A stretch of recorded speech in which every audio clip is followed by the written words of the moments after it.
নমস্কাৰ সকলোলৈকে বিনাপানী পূজা সমিতিৰ হৈ মই পাপু কলিতাই সকলোকে এই বিশেষ ভিডিঅ'টোলৈ স্বাগতম জনাইছোঁ। আজি আমি পূজাৰ কথা পাতিবলৈ আগবাঢ়িছোঁ আৰু আজি 150 বছৰ অতিক্ৰম কৰি 151 বছৰত ভৰি দিয়া বিনাপানী পূজাৰ কথা আমি অকণমান পাতিম, কিয়নো নৱৰাত্ৰি ইতিমধ্যে আৰম্ভ হৈ গৈছে আৰু পূজা লগাৰ সময় এইখিনি। গতিকে এই সময়ছোৱাত মোৰ লগত আজি উপস্থিত আছে এগৰাকী পৰম ভক্ত তথা বিনাপানী পূজা সমিতিৰ সাধাৰণ সম্পাদকৰ দায়িত্বত থকা শ্ৰদ্ধাৰ ফণীভূষণ শৰ্মাদেৱ। আমি ভাইটিদা বুলিয়ে মাতো। ভাইটিদাক স্বাগতম জনাইছোঁ এই অনুষ্ঠানলৈ। আৰু পূজাৰ বিষয়ে জানিব বিচাৰিছোঁ, কিয়নো বিগত সময়ছোৱাত যি পূজা ইতিমধ্যে আমি পালন কৰি আহিছোঁ, আপোনালোকে বহু দিনৰ পৰা পূজা পাই আহিছে, সেই পূজাৰ তুলনাত এইবাৰৰ পূজা কিছু সুকীয়া আৰু ব্যতিক্ৰম, কিয়নো ক'ভিডৰ সেই কথালৈ। গতিকে এইবাৰ 151তম বিনাপানী পূজা সমিতিয়ে কিদৰে পূজা আয়োজন কৰিছে আৰু কিদৰে ভক্তগণক নিমন্ত্ৰণ কৰিব, আপোনাৰ পৰা আমি জনাব বিচাৰিছোঁ ৰাইজক। নমস্কাৰ, মই ফণীভূষণ শৰ্মা।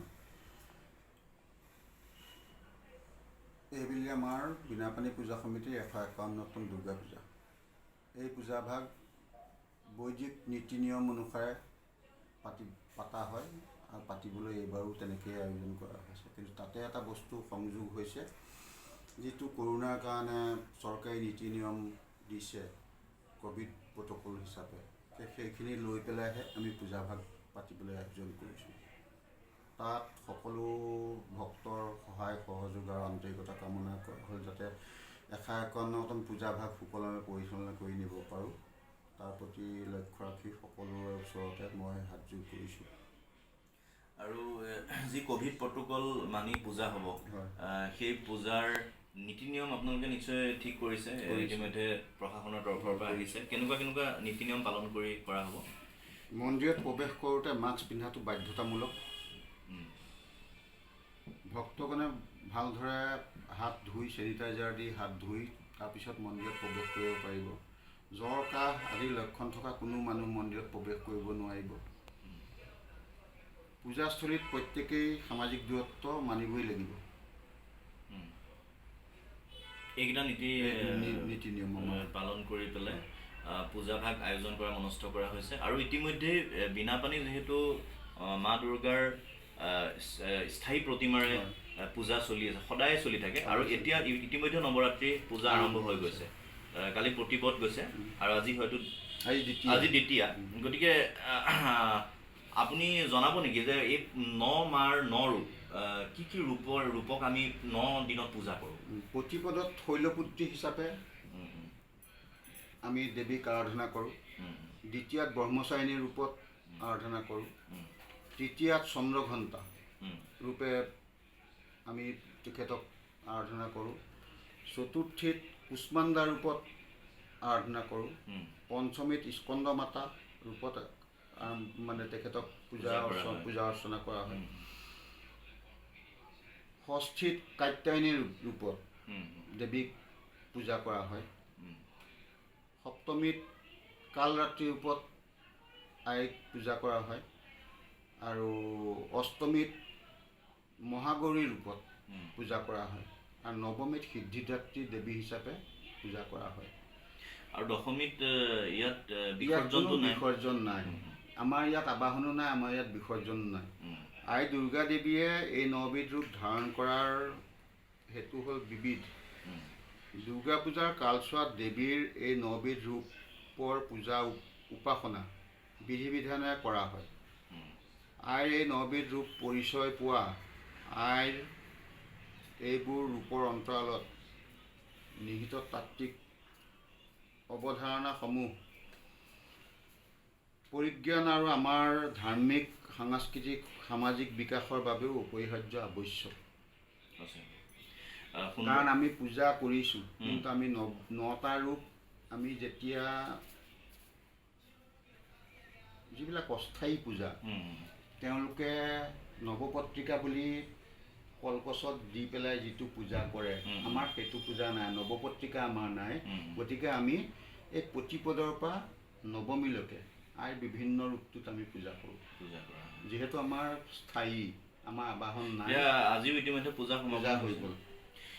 সঁচাকৈ এনেদৰেই 9 দিনৰ নৱৰাত্ৰি পূজা বীণাপানী পূজা সমিতিত বীণাপানী পূজা ভাগত আয়োজন কৰা হৈছে আৰু তাহানিৰ পৰা কৰি আহিছে আৰু স্থায়ী প্ৰতিমা স্থাপনৰ পাছৰে পৰা 9 দিন ধৰি অতি ভক্তিমাৰ্গেৰে এই পূজাভাগ কৰি থকা হৈছে আৰু এয়া ইতিমধ্যে আৰম্ভ হৈ গৈছে। গতিকে সমূহ ৰাইজকে সমূহ ভক্তগণকে শাৰদীয় দুৰ্গোৎসৱৰ অলেখ শুভকামনা জ্ঞাপন কৰিছোঁ এই সুযোগত আৰু বীণাপানী পূজা সমিতিৰ আয়োজন হৈ থকা মা দুৰ্গাৰ শ্ৰীচৰণত সেৱা কৰিবলৈ সকলোকে আমি কৰজোৰে আমন্ত্ৰণ কৰিছোঁ এই ভিডিঅ'টোৰ জৰিয়তে। আৰু শেষত পূজাৰ শুভেচ্ছা কিদৰে জনাব আপুনি অসমৰ ৰাইজক? এইবাৰতো অকণমান বেলেগ ব্যতিক্ৰম হৈছে, কিয়নো খুব সাৱধানৰ দৰে পূজালৈ আহিব লাগিব। পূজাৰ শুভেচ্ছাটো সকলোকে জনোৱা হৈছেই। আমি সকলোকে জনাইছোঁ যে আয়ে তেওঁলোকক সকলোকে সুমতি দিয়ক, সুস্বাস্থ্য দিয়ক। কিন্তু এইবাৰ পূজাটো এনেকুৱা হোৱাৰ কাৰণে কিছুমান বস্তু কমিও যাব। এক হ'ল যে কিছুমান অতিৰঞ্জিত কৰাৰ পৰা জাক-জমকতাটো সম্পূৰ্ণ নাইকিয়া আৰু মানুহৰ বেছি মানে উপদ্ৰৱো নাথাকিব। পূজাত সাধাৰণতে দেখা পোৱা যায় যিটো ৰাতি উপদ্ৰৱ হয় সেইবিলাকো নাই, যিহেতু প্ৰশাসনৰ তৰফৰ পৰা আপোনাৰ ৰাতি 10টাৰ পিছত কোনো খোলা নাথাকিব। গতিকে প্ৰশাসনকো আমি এইকাৰণে ধন্যবাদেই জনাইছোঁ। আৰু এইবাৰ বহুতে কৈ আছে, আৰু শেষত এটা কথা সুধো আপোনাক, এইবাৰ বহুতে কৈ আছে যে এইবাৰ দুৰ্গা পূজা হওক কৰোণা নিধনৰ পূজা, কৰোণা মানে অৱসান ঘটক যাতে। এতিয়া বীণাপানী পূজা সমিতিৰ তৰফৰ পৰা আপুনি কিদৰে বাঞ্ছা কৰে সেই কথা? চাওক, অতীজ কালৰ পৰাই সদায় চ'ত মাহত মানুহৰ বসন্তই দেখা দিয়ে। তেতিয়াও কিন্তু সেই আই গোসানীকেই মানুহে প্ৰাৰ্থনা কৰিছিলে, কাৰণ তেওঁৰে আৰু এতিয়াও এয়া যে কৰোণা হৈছে, এতিয়াও তেওঁকেই আমি পুজিম যে কৰোণাটো নাইকিয়া কৰক, দেশৰ পৰা সকলোৱে মংগল হওক। আপোনাৰ বিশ্বাস কৰেনে যে আকৌ আগৰ দৰে দিনবোৰ ঘূৰি আহিব, ভাল দিন আহিব আমাৰ? নিশ্চয় আহিব। 2021 চনৰ পৰা ভাল দিন আহিবই। ধন্যবাদ জ্ঞাপন কৰিছোঁ আমাৰ এই ভিডিঅ'টো চাই থকা সমূহ ৰাইজকে। আৰু মই পাপু কলিতাই বীণাপানী পূজা সমিতিৰ মূল কাণ্ডাৰী অন্যতম বিশেষভাৱে দায়িত্বত থকা এগৰাকী ব্যক্তি ফণীভূষণ শৰ্মা ডাঙৰীয়াকো অশেষ ধন্যবাদ জ্ঞাপন কৰিছোঁ আমাক এইখিনি সময় দিয়াৰ বাবে। আৰু আজিৰ এই ভিডিঅ'টো চাই থকা প্ৰতিগৰাকী দৰ্শককে শাৰদীয় দুৰ্গোৎসৱৰ অলেখ শুভকামনা জ্ঞাপন কৰি ইমানতে সামৰণি মাৰিছোঁ। ধন্যবাদ, পূজাৰ শাৰদীয় শুভেচ্ছাৰে।